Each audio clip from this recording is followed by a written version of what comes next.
Today we're reviewing the second part in the Hobbit trilogy. So we've watched the first one. I've just finished watching the second one. I was over the moon. I loved it.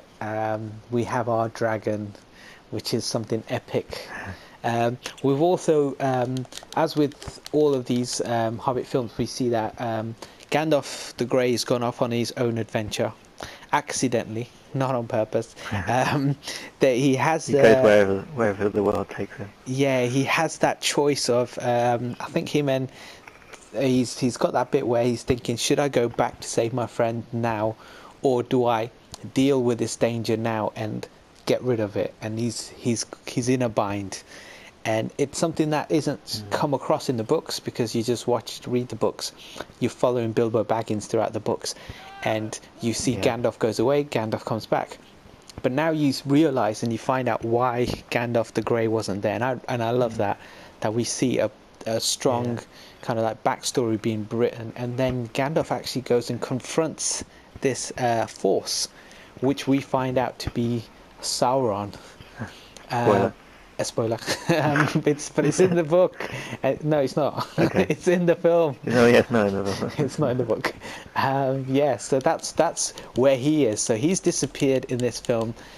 He's not around to help out as much as he previously was, and he would like to. He did tell Bilbo to wait for him before you enter the lair of the dragon, but obviously with the dwarfs being so excited that they're so close to home, they entered. But let's go back to kind of the starting. The spiders, loved it. If anyone can bring spiders to life, it's Peter Jackson. He did a great job with Shelob. Well. Yeah, and the whole forest. I love the trippy forest even before that. Yeah, like everything all going weird, and then the spiders when he's sort of invisible look really trippy as well. Yeah, I like the fact that when he puts on the ring, he's now able to hear them talk, which he can't do when the ring's off, to show the ring has more powers than just invisibility. Extra power, cloak. And the ring has a lot more powers. It's just not shown or written in a way where we can kind of comprehend what they all are. But yeah, that's a cool little thing. And then Bilbo actually kills one of these and names the sword for the first time, which was really cool as well to see in the film. Oh yeah. I will call you Sting. Yes. And so the first big battle we have is with the spiders, and then we see our first look at a character who doesn't appear in the books, but Peter Jackson must be best friends with and must live next door to this man. And in comes along also Orlando Bloom. A lot of girl fans. Yes, Orlando turns up, and he is Legolas, for those who don't know. So Legolas is in this film, written into this film. Peter Jackson rewrote Not in the books. Tolkien's whole universe and added a new character. Yeah. When I read that he was coming in, and I thought it doesn't make sense, he's not part of anything. But as you watch it, you know what, I quite liked it, because I see him talking to Gimli's dad. Gimli's dad takes out a picture of his son, and he said, "What's that ugly thing?" Which was quite funny, because that's obviously going to be Gimli, son of Groin. For those who've seen Lord of the Rings, they'll know that these two form a great friendship. And in the future, they actually, each of them visit each other's houses and stuff. They have a real bond together. But you can see the snobbishness of elves at that point, which is good, because you always assume elves to be kind of like the good guys, and it's a nice little kind of twist there. I quite like that. But yeah, they are quite snobby in the world. Yeah, even when they go, where did you get these swords from? And they were pretty much they're quite. Well, they found them, so. Yeah, exactly. But they wouldn't believe that. They go, "These are my swords of my kin. You can't have them. Hand them over. Like, they're not worthy." I quite like that, because that's not something that you normally associate with elves. You always think of them as the kind of the good guys, and they're kind of like it's good. That was really good. And then obviously they go off and escape, and then we've got the barrels in the water, but a big action scene to go with it, because we have the chase with the orcs. That's biggest change really that I I was surprised at and a little bit annoyed, but understanding at. This time they're not in the actual barrels, are they? If you read the book, Bilbo is on the outside, Yes. the barrels, but all the dwarves are just sat in barrels as they go down the river, get bumped around a bit. But yeah, in this film they get out their barrels and they have a massive fight all the way down the river. Which makes great for viewing, I think. Yes, purposes. exactly. And I think that's the You key needed there. it. Yeah. Yeah, otherwise it's quite a boring trip down the lake. And so Another gay boat trip down there. he would have been, yeah. So I think it's one of those things where it's difficult to show on screen something you can read, and I think Peter Jackson did the best again with what he could, and kind of embellished what had happened in a way.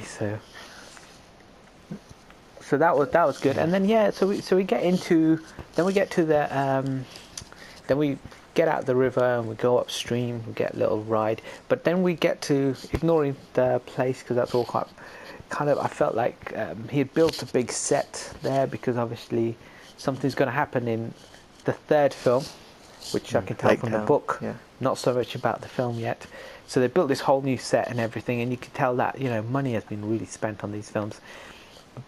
Ignoring that, then I want to go straight to the dragon. The dragon.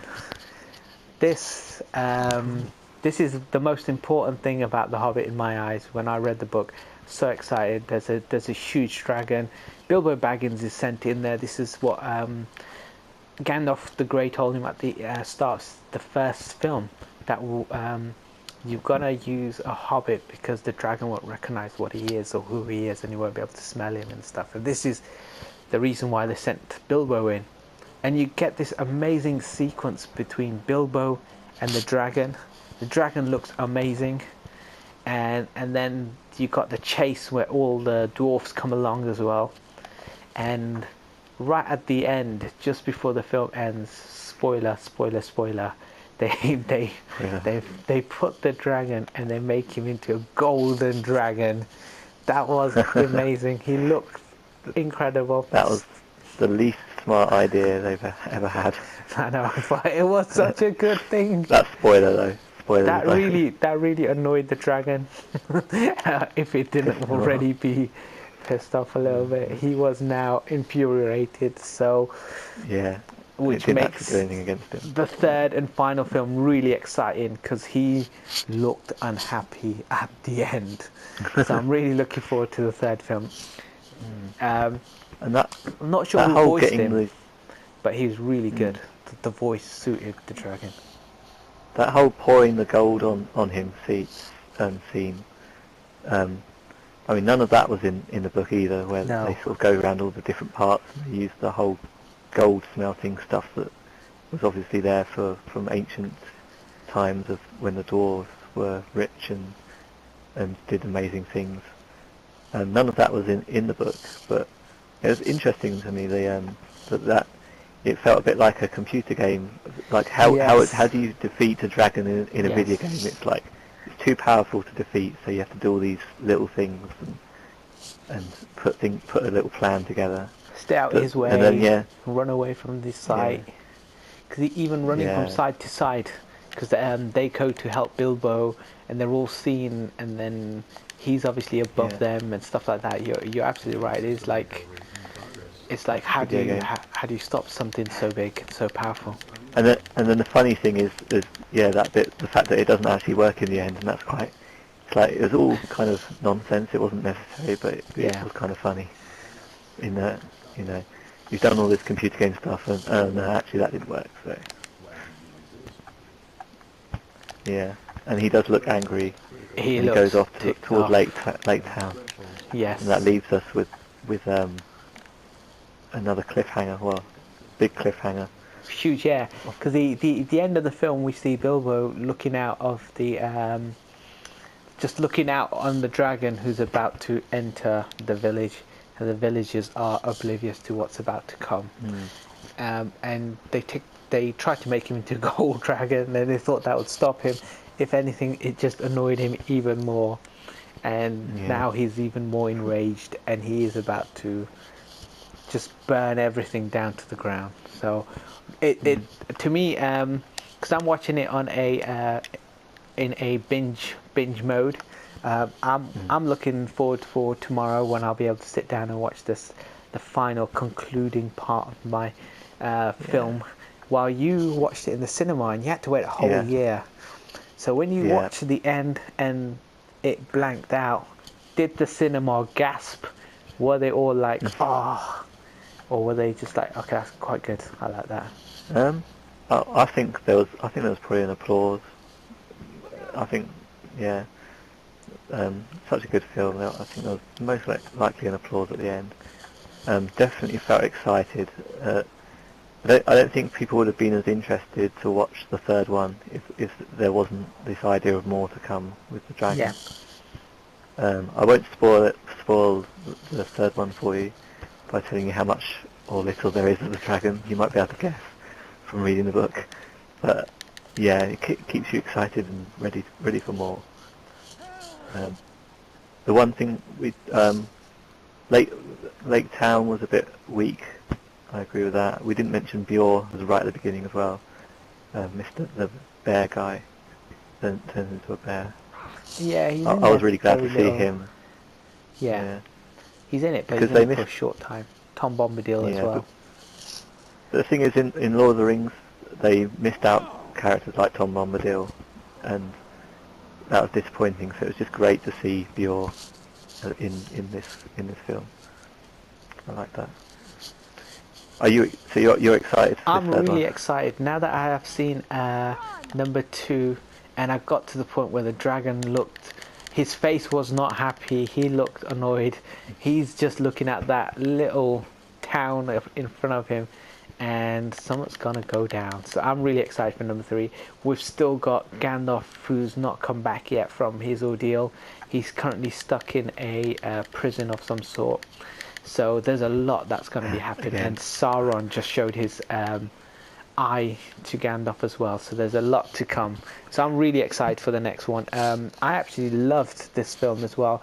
I think more than I loved the previous one. So if I'm going to give it a rating, I'd give it 9.1. It's above the 9. It's above the 9. I'm going to rate it a little bit lower, you know. Because I absolutely love the gold and the Smaug bits. I think they're really great. So that would almost be rating towards the 10. But the Lake Town stuff and the overuse of sort of Legolas and stuff. Yep. As fun as it was, it kind of weakens it as a film for me. So I'm going to go towards an 8.2. I've got to put a 0.2 drag towards the amazing Smaug scenes. Because really, that's the amazing bit of this film. The second film is Smaug.